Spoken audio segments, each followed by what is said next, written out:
Mosaic, a daily news program from Link TV, presents a selection of news reports from independent and state-controlled broadcasters from throughout the Middle East.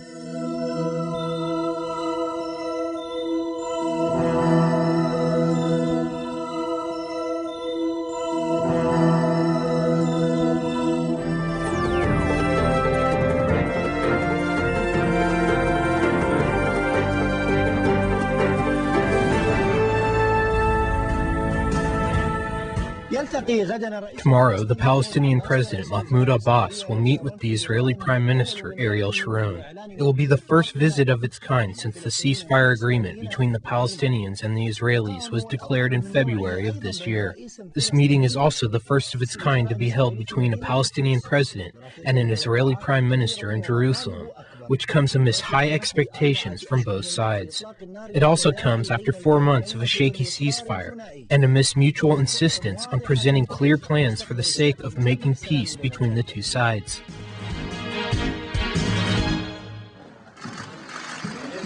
The peaceful handshake at the Sharm el-Sheikh summit in Egypt was followed by a ceasefire agreement between the Palestinian and Israeli sides. The Palestinian President Mahmoud Abbas is hoping that the upcoming meeting between him and the Israeli Prime Minister Ariel Sharon would lead to peace talks concerning the establishment of a Palestinian state in the West Bank and Gaza, with Jerusalem as its capital. This visit was prepared for during the visit of the U.S. Secretary of State Condoleezza Rice to the region, who met with Palestinian and Israeli officials in Jerusalem. Sharon's advisor, Dov Glass, was among the Israeli delegation, and the chief Palestinian negotiator, Saab Arakat, was on the Palestinian side. Rice tried to bridge the gap between the two sides, each of which is expected to have its own agenda, which will make reaching an agreement on the predetermined unilateral Israeli withdrawal from Gaza difficult, assuming that the negotiations on the further steps will be taken after the withdrawal will be postponed for a later time. The most important demands on the Palestinian side are the following: ending the isolation of Gaza vis-à-vis the sea and land, working on the implementation of the roadmap for peace with the objective of establishing a Palestinian state, specifying a timetable for transferring the control of the Gaza borders to the Palestinians, reopening the Gaza airport, and securing a safe passage for goods and people between Gaza and the West Bank. On the Israeli side, Sharon insists on security issues, demanding that the Palestinians come up with a strategy to guarantee that the armed Palestinians will not open fire on settlers while they are traveling, and that the security gap that will be created by the withdrawal of the Israelis will be filled properly. Sharon insists on demanding that Abbas must first crush the armed Palestinian factions and take their weapons away from them, to make sure that what he calls violence towards the Israelis stop. The ceasefire agreement reached last February is being threatened as Mahmoud Abbas faces security chaos and lawlessness in the streets of the West Bank and Gaza. Meanwhile, in order to guarantee right-wing support in the next election, Sharon gave a reassuring speech to the Israeli right-wing that opposed the withdrawal and the disengagement plan from Gaza. The topics that will be brought to the negotiation table from our side are focused on the disengagement plan from Gaza and other territories in the northern part of the West Bank.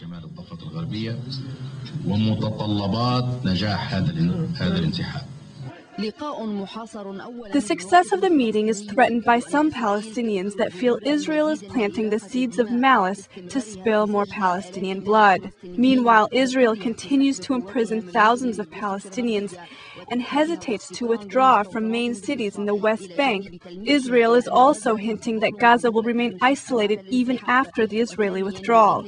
In a statement issued by the Palestinian Foreign Minister Al-Qudwa, indicated that the Palestinian Authority would not disarm the Palestinian armed factions until Israel fully completes its withdrawal from all occupied Palestinian territories.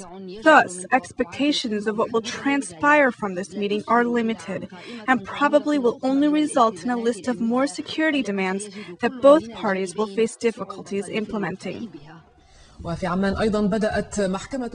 Amman, the Jordanian National Security Court began measures to start the trial of 8 alleged members of the Islamic Jihad movement, including Farah Wajhi Adala. There are 2 charges against them: conspiring to carry out terrorist activities and plans against the interests of the state. In the first session of its kind, the Jordanian National Security Court charged a group belonging to the Islamic Jihad movement in Palestine. 8 people have been charged, one of whom had escaped to a neighboring country. They planned to hit a hotel in northern Jordan and attack Israeli patrols on the Jordanian borders. There are no links between them and the Islamic Jihad movement. They are not members of Islamic Jihad. They are Muslims, and that is it. They have no relation to it. The recent court session did not provide any evidence of a relationship with the Islamic Jihad movement. The defense opposed the list of charges, which included conspiracy to carry out terrorist operations and sabotage Jordan's relationship with foreign countries. The defense said that the information gained by the accused was taken using force, thus violating their constitutional rights.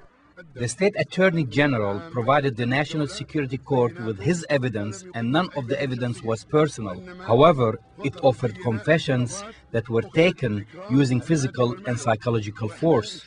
God willing, we, the defense, will offer our initial report through Mr. Zuhair Abdulraghib, and then we will present our defense argument. We also have witnesses who will support our case that what the defendants went through violates criminal and constitutional law. The Palestinian Islamic Jihad movement is not known for being active in Jordan. However, the court reflects a turning point because it implies that the movement is beginning to move its conflict with Israel outside its territory. The accusations launched against these defendants open the door for a controversial court in this heated summer, in which the Jordanian military and security court is crowded with many terrorist-related cases. Nasser Shahid, in front of the National Security Court, Amman. The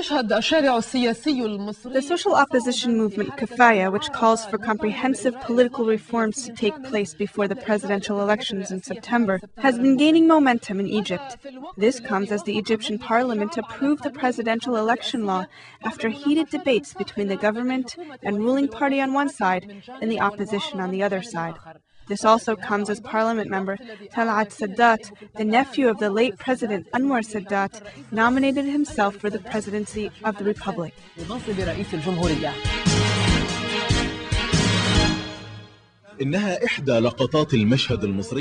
This typical scene in Egypt has become confusing, even for those following the news, because things are changing rapidly. This is Parliament member Talat Sadat, who is also the nephew of the late President Sadat, announcing his candidacy for the presidency. This step has a lot of implications and raises many questions. Is he motivated by the desire to give the impression that the elections are genuine, as the Egyptian government wants people to believe?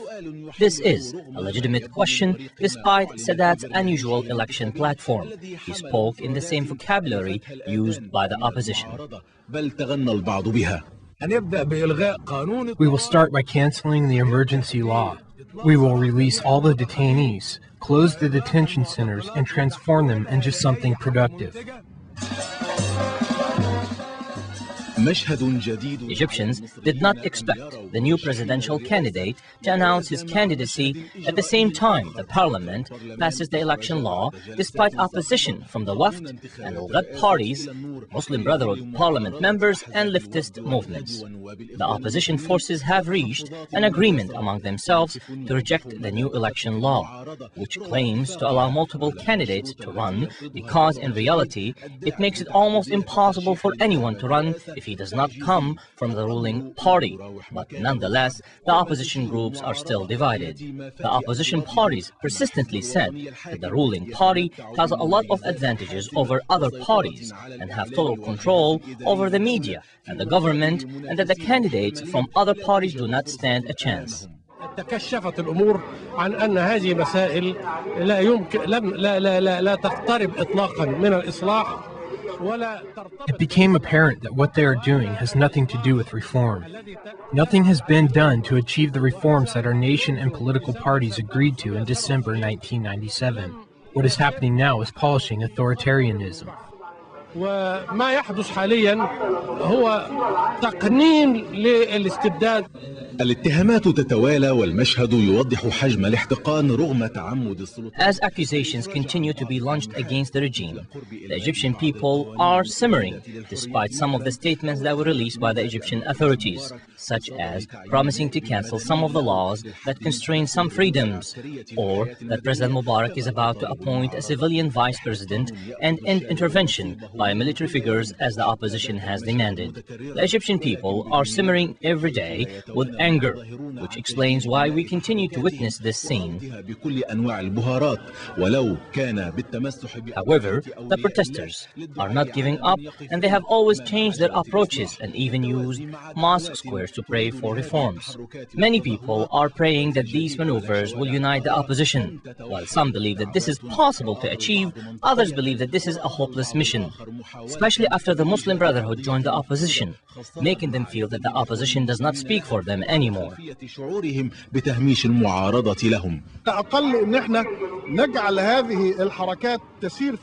At least we are trying to coordinate the efforts of all these movements and get them closer to each other and unite. This is the first step towards establishing a national front that can exert pressure on the government.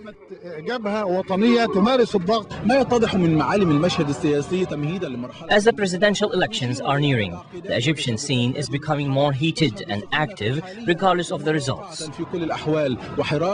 Hani Omara, Abu Dhabi Television, from Al Madar program, Cairo.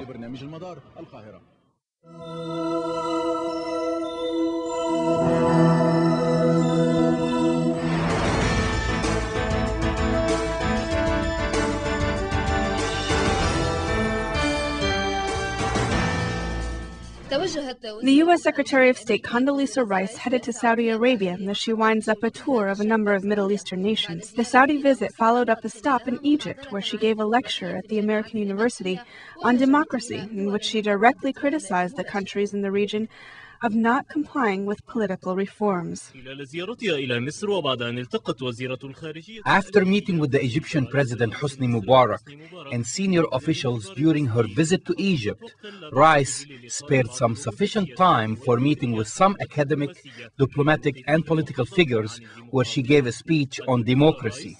From the American University podium, Dr. Rice gave a lengthy lecture on democracy where she expressed the American intentions of reshaping the Middle East. Rice directly criticized nations of the entire region of the Middle East of not conforming to democracy and not adhering to political reforms. Syria was the center of her attacks, accusing the Syrian regime of harboring and supporting terrorism. She also criticized Syria for its lack of control over its borders with the neighboring Iraq, where insurgents are crossing over into Iraq. Rice added that Syria must shut down all Palestinian organization offices in Damascus. Not only do the Lebanese people want to be free of Syrian interference, but the Syrians themselves are looking forward to such a move. Rice, who depicted herself in this lecture as a leader of democracy and a defender of freedom, blasted Iran for not conducting fair and legitimate elections. She expressed her disapproval of the participation of the Islamic movements in the political arena and the disapproval of Hezbollah's victory in Lebanon. Democracy will not work when some parties are putting one foot in the stage of politics and the other foot in the camp of terrorism. Rice shed light on Iraq's problem, where the Americans gave their lives to liberate the Iraqis from the dictatorship of the former regime. Regarding the Palestinian problem, Rice emphasized the importance of sticking to the peace process and the implementation of the planned Israeli withdrawal from Gaza.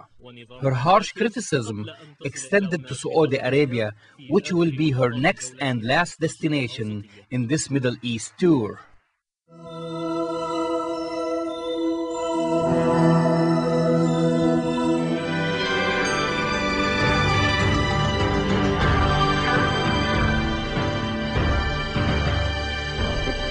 U.S. U.S. Secretary of State Condoleezza Rice strongly criticized democracy in Egypt and the Syrian and Iranian policies. After talks in Cairo with Egyptian President Hosni Mubarak, Rice criticized emergency law, arbitrary justice, and violence against peaceful demonstrators in Egypt and called on the Cairo government to put its faith in the people. In a major policy speech at the American University in Cairo, Rice also said this year's Egyptian elections must meet objective standards for fairness with unrestricted access for international monitors and observers. At a joint news conference with Rice, Egyptian Foreign Minister Ahmed Abul Gheit promised that the presidential elections in September would be free, fair, and transparent. He said that in trying to reform the Middle East, it was crucial the United States try to end the Israeli-Palestinian conflict. Rice's criticism of the Egyptian government was among the toughest by a senior U.S. official. President Mubarak has unlocked the door for change. Now, the Egyptian government must put its faith in its own people. We are all concerned for the future of Egypt's reforms when peaceful supporters of democracy, men and women, are not free from violence. The day must come when the rule of law replaces emergency decrees, and when the independent judiciary replaces arbitrary justice. Rice accused Syria of harboring and supporting what she called groups committed to violence throughout the Middle East. The case of Syria is especially serious because, as its neighbors embrace democracy and political reform, Syria continues to harbor or directly support groups committed to violence in Lebanon and in Israel and Iraq and in the Palestinian territories. It is time for Syria to make a strategic choice to join the progress that is going on all around it. At least 6 car bombs exploded across Iraq, killing at least 40 people and wounding scores others as insurgents defied a widespread U.S.-Iraqi security clampdown. The wave of violence came as 2 influential U.S. senators criticized fellow Republican President George W. Bush's handling of the 2-year-old war on Iraq, saying Americans needed to be told that U.S. troops faced a long, hard slog in Iraq. Samir Jamil has the details. In another bloody day in Iraq, at least 6 car bombs exploded across the country, killing at least 17 and wounding scores of people as insurgents defied a widespread U.S.-Iraqi security clampdown. In the Kurdish city of Erbil, a suicide bomber drove his car into a crowd of police recruits, killing at least 12 and wounding about 100 on a soccer field. Police said the crowd of around 200 traffic police recruits had gathered for roll call in a dusty field behind the police headquarters when the suicide bomber raced his red vehicle toward them and blew up among them as they scattered. In the capital Baghdad, 5 car bombs blew up, targeting Iraqi police and soldiers. In a major pre-dawn raid on a police station in southwest Baghdad, insurgents detonated 2 car bombs and then ambushed Iraqi police and soldiers who came to assist the U.S. unit that also came under fire. The U.S. military said 5 police and soldiers were killed and 20 wounded in the complex attack, which only subsided after U.S. air and ground support was called in. Television pictures showed smoke rising from buildings as a helicopter circled low and gunfire rang out. Police sources said 18 insurgents were killed and 14 were captured. Al-Qaeda network in Iraq, led by militant Abu Mus'ab al-Zarqawi, claimed responsibility in an internet web posting. Iraq's defense minister said 2 more car bombs targeted Iraqi police in the Mansour district of western Baghdad, and a 5th car was blown up at a checkpoint on the road to Baghdad's airport. Early reports said 3 people were wounded in those blasts. It was not the first time the Baghdad police station has been attacked, but the assault appeared particularly brazen, coming during Operation Lightning, a high-profile sweep by around 40,000 U.S. and Iraqi troops and police in the city. In Kirkuk, a car bomb exploded near an Iraqi police convoy, wounding 6 people, including 2 policemen. Meanwhile, another U.S. soldier was killed after being hit in a roadside bomb blast in the northern town of Tel Afar, raising to at least 1,720 the number of U.S. troops to have died in the U.S.-led war on Iraq. The wave of violence came as the two influential U.S. senators criticized fellow Republican President George W. Bush's handling of the two-year-old war and said Americans needed to be told that U.S. troops faced a long, hard slog in Iraq. Senator John McCain, a member of the Senate Armed Service Committee, and Senator Chuck Hagel, another Republican, advised the U.S. administration to play straighter with the public. Hagel was quoted by Weekly Magazine, U.S. News and World Report as saying the administration's Iraq policy was failing. Samir Jamil, Jordan Television. Violence and unrest erupted once again in the West Bank and the Gaza Strip a day before an Israeli-Palestinian summit meeting. Palestinian gunmen killed a Jewish settler in a shooting attack on a West Bank road. There was no immediate claim of responsibility for the attack. In another incident, the Israeli army said gunmen opened fire at a vehicle driving on a northern West Bank road near Jenin, hitting the fuel tank, which exploded, setting the vehicle ablaze. One Israeli was killed and another was slightly wounded in the incident. The army added that the attackers escaped the scene and that search had been conducted in the area. In Gaza, Israeli troops shot dead an unarmed 17-year-old Palestinian and wounded another youth near a road between the border and the settlement of Nazarim. The Israeli army claimed the two Palestinians had entered a restricted military zone and ignored an order given through loudspeakers to leave. In the Gaza Strip, Palestinian mourners took to the streets of Khan Yunis in a funeral procession of a Palestinian gunman killed by Israeli troops near the border with Egypt yesterday. Meanwhile, several hundred of Hamas activists staged a demonstration in Gaza City to demand the release of thousands of prisoners held in Israeli jails. Hamas leaders said they did not expect tomorrow's meeting between Palestinian President Mahmoud Abbas and Israeli Prime Minister Ariel Sharon to bring any successful results. In Arab East Jerusalem, an unusual demonstration was held yesterday against Israel's decision to demolish dozens of houses in the neighborhood of Silwan in order to build a national park on the site. It was children who arrived from various neighborhoods in East Jerusalem that staged the protest.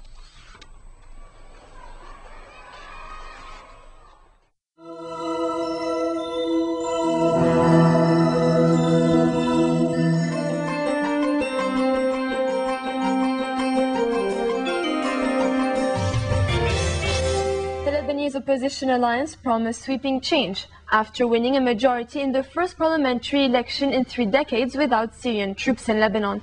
An unofficial count for North Lebanon on Sunday night showed an alliance led by MP-elect Saleh al-Hariri sweeping all remaining 28 seats in 4-phase legislative elections, while its rival conceded they were heading for defeat. The mandate of the sitting parliament and government expires at midnight. New MPs will then meet and elect a new speaker. Current assembly head Nabih Berri is expected to keep his post. MPs will then hold binding consultations with President Emil Lahoud to name a new prime minister and form a new government that must tackle a high debt, deal with a UN investigation into slain Prime Minister Rafiq Hariri's assassination, and a decisive UN demand for disarming Hezbollah. The new government will also have to shape a new relationship with Syria, Lebanon's neighbor to the east. Mohal Al-Fakir has the latest developments. As news of the win spread, women and children waved flags and danced on the streets of the port city of Tripoli, capital of the north. Motorcades of cheering, honking supporters drove through Beirut, the Lebanese capital, in celebration. Lebanon's main anti-Syrian alliance leader Saad Hariri claimed victory for his list in Sunday's decisive final round of elections, a success that would give the opposition a majority in parliament. The alliance was set to win the 21 seats it needed out of 28 up for grabs in the voting in the north, giving the anti-Syrian opposition a majority in the first parliament elected since Damascus withdrew its forces from Lebanon in April, according to incomplete results from the count witnessed by his campaign staff. Opposing Hariri for seats in the 128-seat House was an unlikely alliance between Christian firebrand and former exile Michel Aoun and a raft of pro-Syrian figures.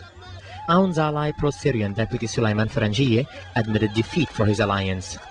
If confirmed by official results on Monday, the outcome would mark a major coup for the anti-Syrian alliance, which had faced an uphill battle after suffering a defeat in the third round of elections the previous weekend.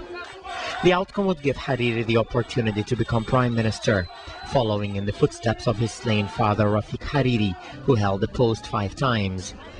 But it would fall short of the 2/3 majority required to change the constitution to cut short the term of under-fire pro-Syrian President Emil Lahoud, who has more than 2 years to run in office after a controversial Damascus-forced extension last September. The 4-round elections which kicked off on May 29th were the first since Syria ended its troop presence, amid the political turmoil that followed the February assassination of Rafik Hariri. About 700,000 people in 2 northern constituencies were eligible to vote on Sunday. Hariri's bloc won 44 seats in previous rounds, while 35 seats went to the alliance of Shiite factions Aman and Hezbollah. Amid a fierce race between the Aoun and Hariri lists, turnout on Sunday reached 48%, well up on the 40% recorded in the last elections in the northern region in 2000. In a vitriolic campaign, both sides had repeatedly attacked each other's credentials, with Aoun accusing Hariri and his allies of being belated converts to the cause, while they took aim at his pro-Damascus allies.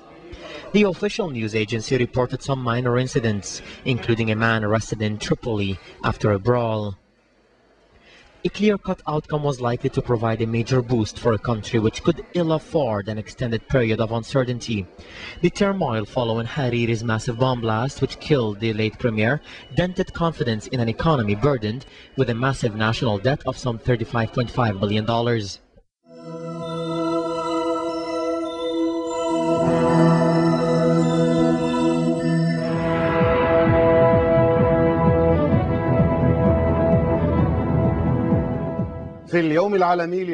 On World Refugee Day, millions of refugees are living in miserable conditions, in need of assistance and cooperation to live a normal and healthy life away from oppression and domination.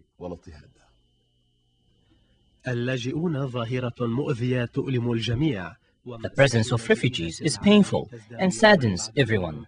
The sufferings of refugees increases day by day due to wars, famine, and the spread of catastrophes. There are more than 9 million refugees throughout the world. The continent of Africa is the largest exporter of refugees throughout the world, and Iran is the first country in the world to welcome refugees. Meanwhile, occupied Palestine has the largest percentage of refugees dispersed throughout the world due to occupation and oppression.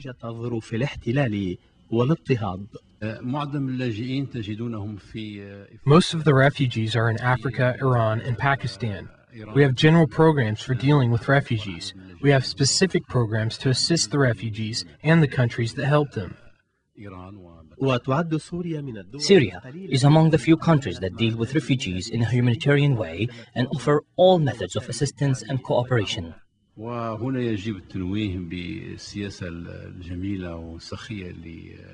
These are the good-intentioned policies of the Syrian government, which welcome their Iraqi brothers with a merciful heart and which helps us to take responsibility for this.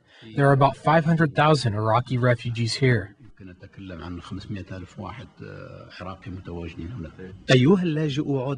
All refugees return to your nation. Is this motto possible to carry out? A question we offer to the international community and its institutions to review this humanitarian and moving situation.